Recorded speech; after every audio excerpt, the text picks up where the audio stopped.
Hello students, अनुभि Scitech की online classes में आपका स्वागत है।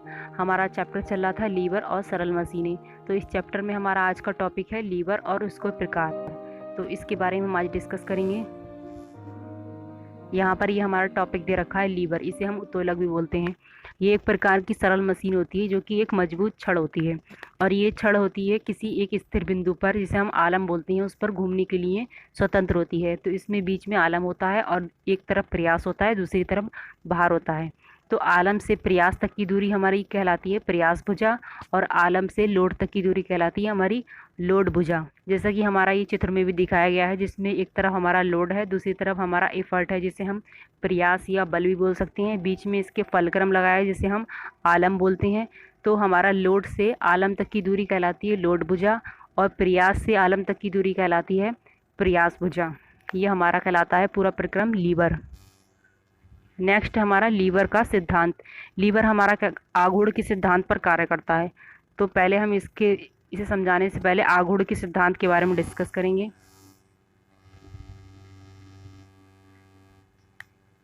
आघूर्ण हमारा क्या होता है? ये वह प्रभाव होता है जिसमें कोई वस्तु होती है एक स्थिर बिंदु पे चारों ओर घूम सकती है, उसे हम आघूर्ण कहते हैं।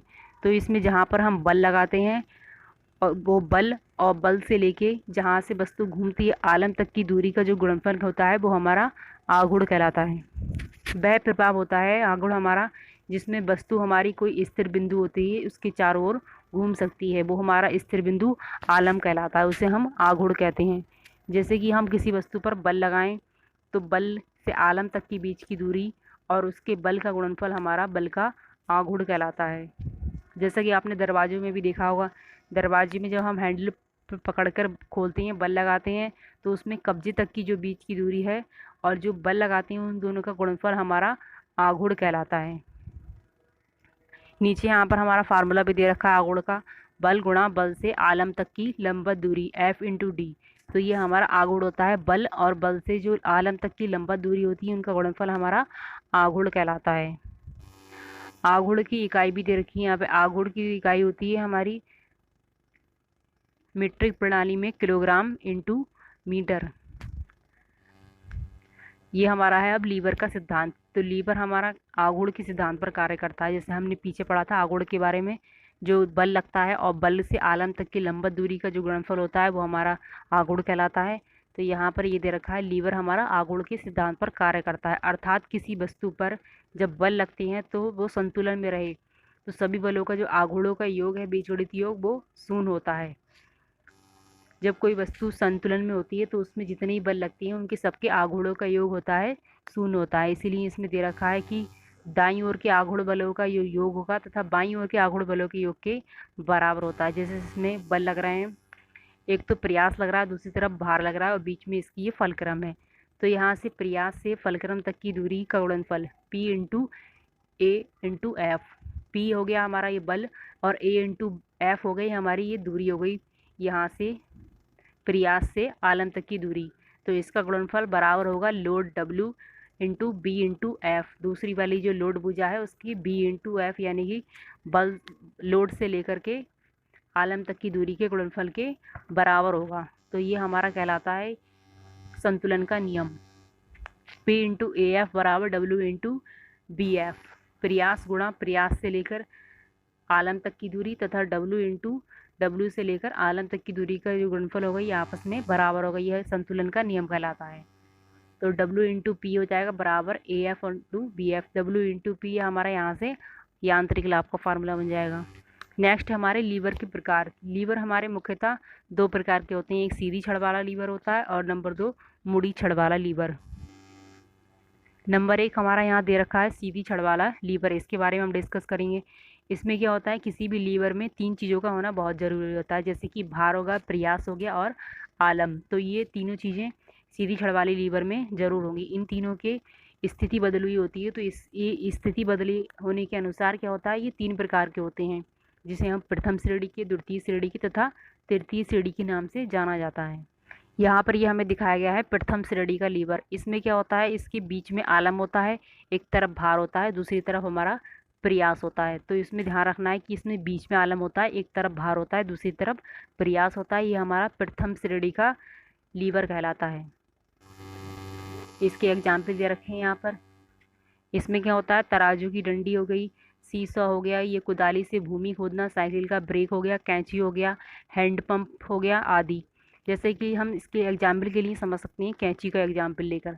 कैंची में क्या होता है, जहाँ पर हम पकड़ते हैं वो हमारा कहलाएगा प्रयास। जैसे यहाँ पर एक तरफ होता है प्रयास, जहाँ पर हम कैंची को पकड़ते हैं वो हमारा प्रयास कहलाएगा। और जहाँ पर वो जुड़ी होती है दोनों भाग उसके पेच से, वो हमारा आलम कहलाएगा। और जहाँ से हम उसको किसी वस्तु को काटते हैं वो हमारा भार कहलाएगा। तो हमारी कैंची जो होती है वो लीवर, प्रथम श्रेणी के लीवर के सिद्धांत पर कार्य करती है। ये इसका एग्जाम्पल होते हैं सब। नेक्स्ट हमारा द्वितीय श्रेणी का। द्वितीय श्रेणी में क्या होता है, इसमें बीच में भार आ जाता है। डब्लू जो भार होता है वो बीच में होता है, और प्रयास हमारा एक तरफ होगा और आलम इसकी दूसरी तरफ होगा। इसमें आलम जो होता है हमारा एक कोने पे आ जाएगा, भार हमारा बीच में होगा, दूसरी तरफ प्रयास होगा। ये कहलाता है हमारा द्वितीय श्रेणी का लीवर। इसके लिए हम एग्जाम्पल समझ सकते हैं, जैसे आप लोगों ने देखा होगा सरौते में।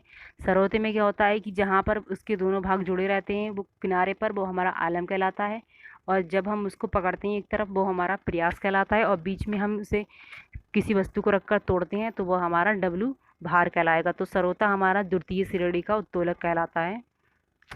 नेक्स्ट हमारा ये तृतीय श्रेणी का। तृतीय श्रेणी में क्या होता है, इसमें बीच में प्रयास होता है, एक तरफ भार होता है और एक तरफ किनारे पे हमारा आलम होता है। इसमें बस इतना चेंज हो गया कि बीच में प्रयास आ गया। पहले क्या था, द्वितीय श्रेणी में भार था, तो इसमें बीच में प्रयास होगा, एक तरफ भार होगा और एक तरफ आलम कहलाता है। ये हमारा तृतीय श्रेणी का उत्तोलक कहलाता है।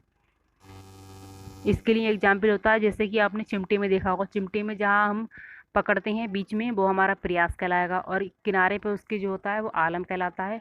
और जहाँ से हम किसी वस्तु को पकड़ते हैं वो हमें भार कहलाएगा। तो ये हमारा तृतीय श्रेणी का उत्तोलक कहलाता है।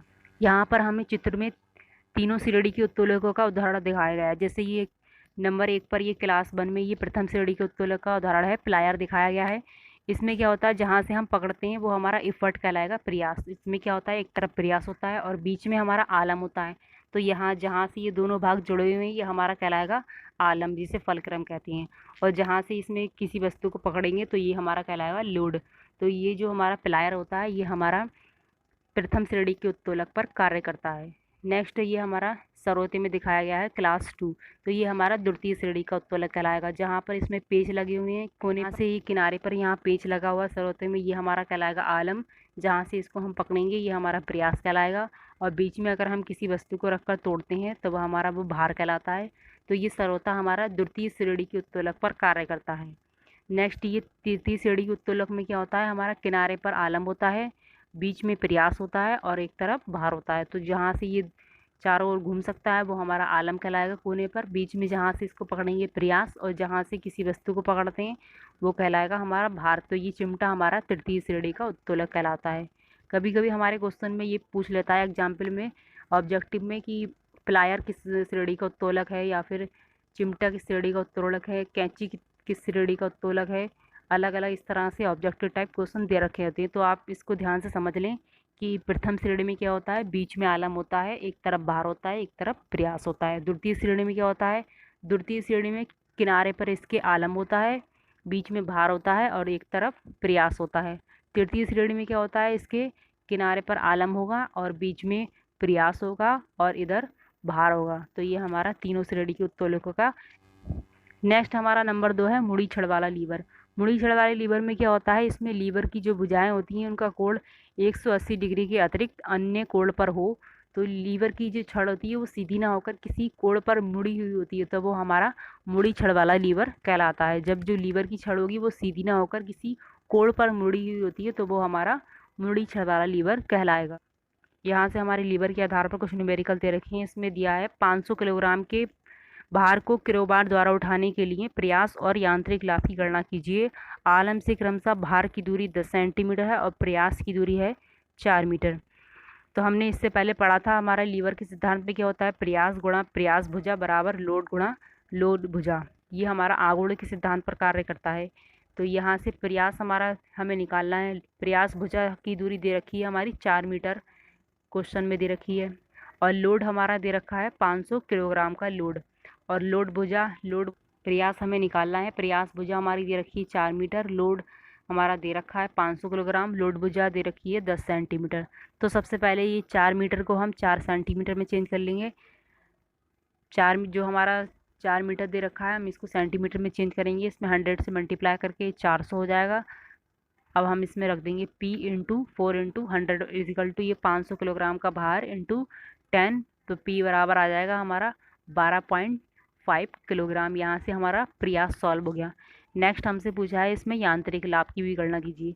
तो यांत्रिक लाभ निकालने के लिए हमारा फार्मूला होता है भार बटे प्रयास। भार हमारा दे रखा है क्वेश्चन में 500 किलोग्राम, प्रयास हो गया हमारा 12.5, तो ये टोटल हमारा यांत्रिक लाभ यहाँ से 40 आ जाएगा।